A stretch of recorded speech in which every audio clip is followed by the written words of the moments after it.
Students, आज हम verbs के बारे में पढ़ेंगे। वर्ब्स के बारे में मैंने आपको पहले भी बताया है कि यह एक ग्रामर का महत्वपूर्ण भाग है और बिना क्रिया याद किए हुए आप ना तो टेंसेस की कल्पना कर सकते हो, ना पैसिव वॉइस की कल्पना कर सकते हो, ना नरेशन की कल्पना कर सकते हो। तो वर्ब्स जो है एक इंग्लिश भाषा का बहुत ही महत्वपूर्ण भाग है। सभी विद्यार्थियों को ये वर्ब्स याद करनी है।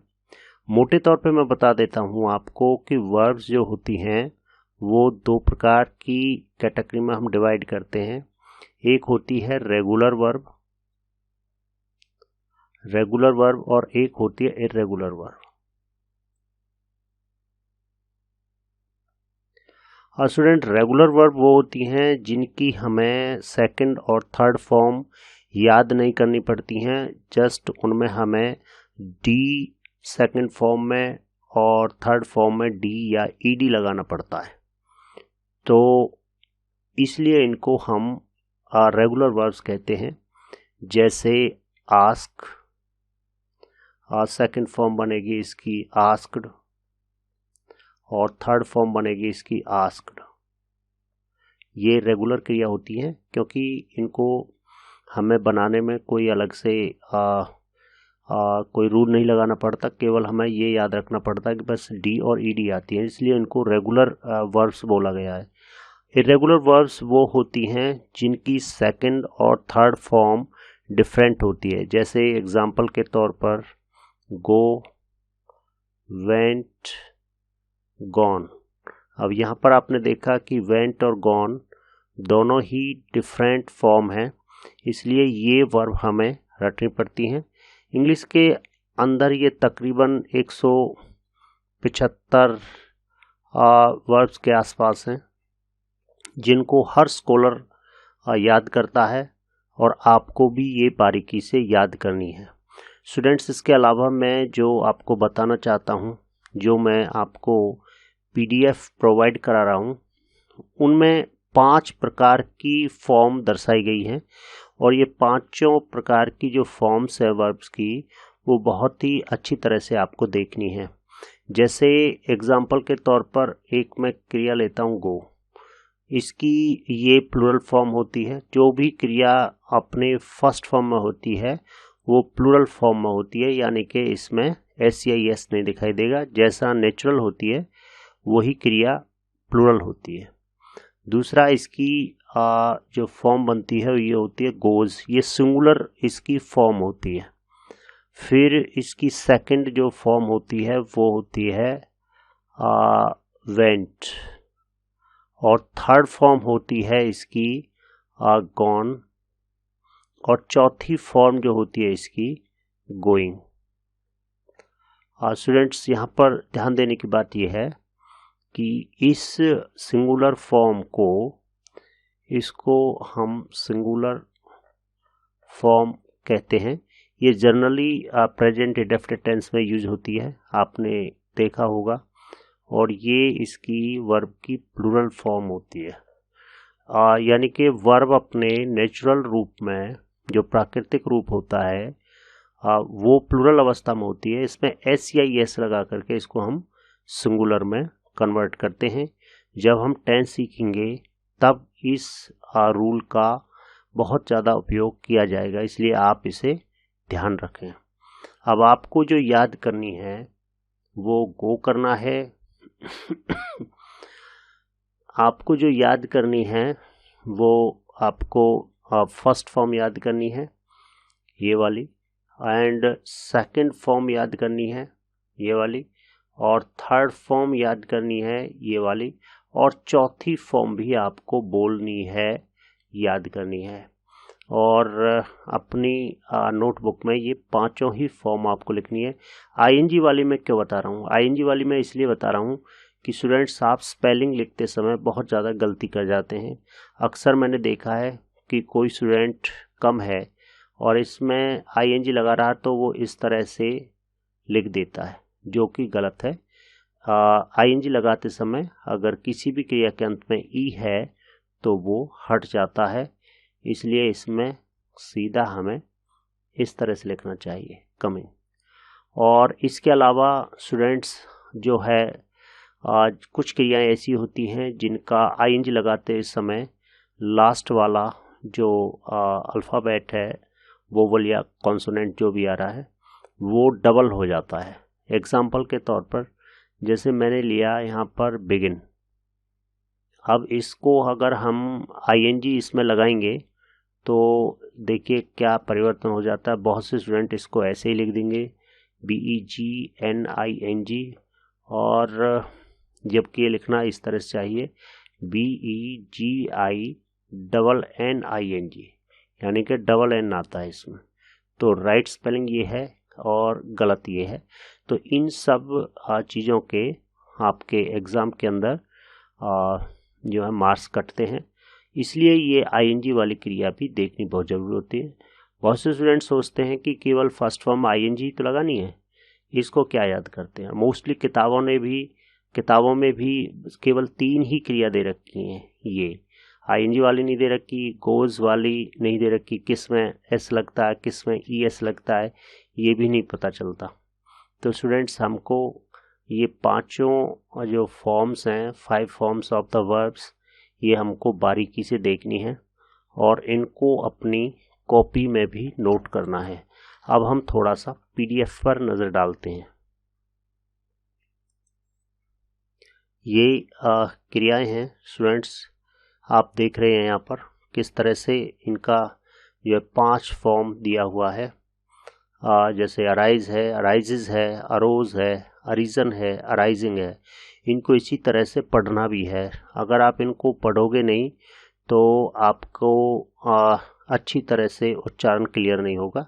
इनको अच्छी तरह से जो है बोलना है और बोल करके ही इनको याद करना होता है। जैसे ये वर्ड मोस्टली स्टूडेंट्स इसको अराइजन बोलते हैं, ये जबकि अरीजन वर्ड है। ऐसे बहुत सारे वर्ड्स हैं और एक इसमें जो विशेष चीज़ ये है कि अभी मैं आईएनजी की आपको बात बता रहा था, कुछ क्रियाएं ऐसी होती हैं जिनके अंत का जो अक्षर होता है वो क्या हो जाता है, डबल हो जाता है। जैसे इसमें देखिए यहाँ पर सिट क्रिया है, सिट।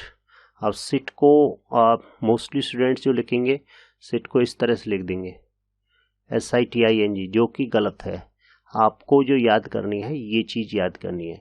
और आपको क्या करना है स्टूडेंट्स कि ऐसी क्रियाओं को हाईलाइट कर देना है या अंडरलाइन कर देना है या डिफरेंट कलर से, पेन के डिफरेंट कलर से, रेड से लिख देना है या ब्लैक से लिख देना है। डिफरेंट होना चाहिए ताकि वो नोटिसेबल हो और आराम से आप इसको दिमाग में रख सकते हैं। जब कभी भी आप इसको रिवाइज करें तो आपकी विशेष जो निगाह है वो इसी पर जानी चाहिए ताकि आपको ये याद रहे कि इन क्रियाओं में ING लगाते समय लास्ट वाला जो अक्षर है वो क्या हो जाता है, डबल हो जाता है, यानी कि डबल रूप में लिखते हैं उसको।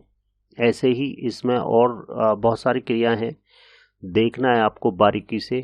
ING खास तौर पर देखना है आपको, सेकंड और थर्ड फॉर्म तो देखनी, ING भी खास तौर पर आपको देखना है, ये आप याद रखें। जैसे एक लास्ट के पेज पर है,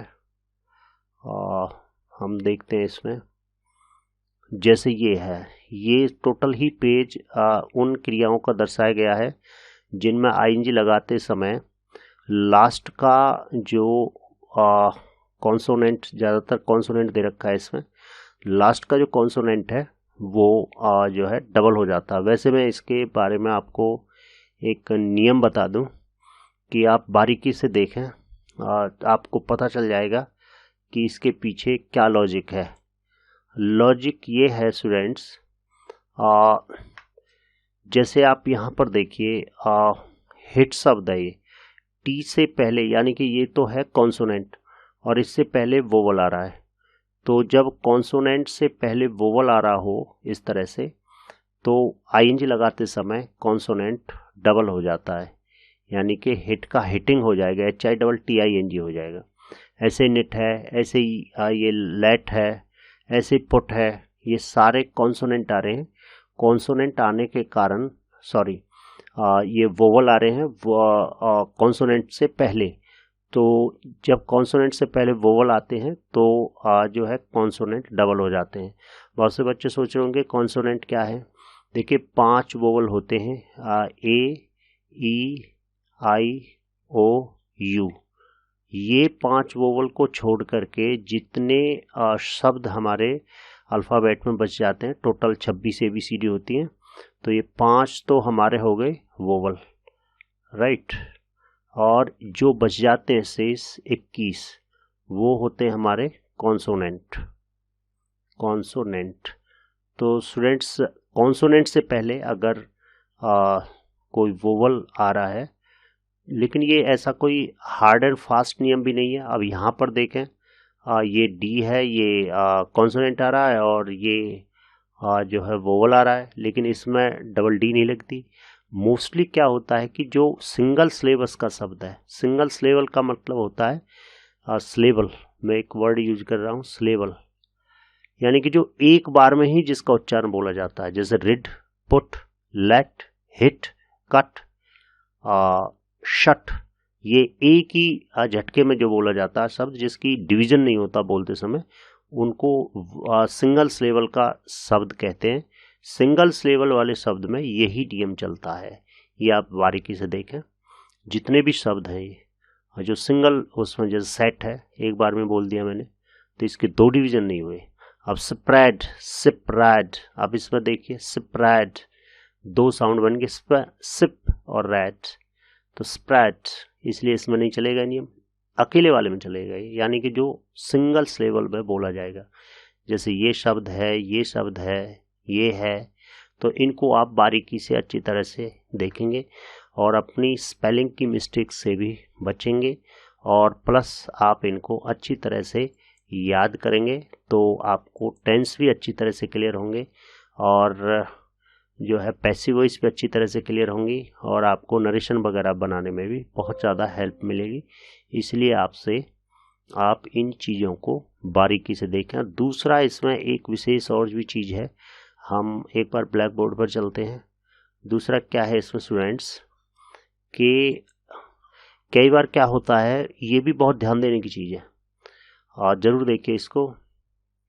जैसे एक क्रिया है फॉल, फॉल की सेकंड फॉर्म होती है फेल, और थर्ड फॉर्म होती है इसकी फॉलन, और चौथी फॉर्म होती है इसकी फॉलिंग, राइट।